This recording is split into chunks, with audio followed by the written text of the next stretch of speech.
ছোট্ট এই ঘরেই থাকেন পরিবারের ৬ সদস্য। স্বামীর মৃত্যুর পর মানবেতর জীবনযাপন করছেন এই নারী। বলছিলাম কুমিল্লার নাঙ্গলকোটের হেঁসাখাল ইউপির পাটোয়ার গ্রামের কাজল বেগমের কথা।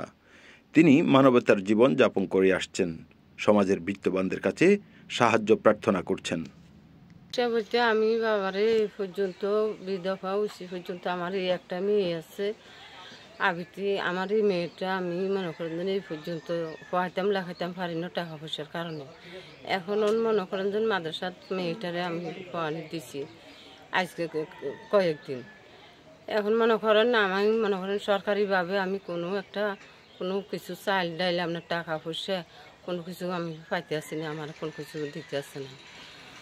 আমি মনে করেন যে আমার এই একটা মেয়ে লই আমি মনে করেন যে বহুত কষ্টের মধ্যে আছি। যে দেশবাসীর কাছে আমি চাইতে আছি যে দেশবাসী আমার মনে করেন যে একটা ঘর করে দেওয়ার জন্য, আর মনে করেন যে আমার দিকে তাকাই তারা আমার কিছু সাহায্য মনে করেন করার জন্য।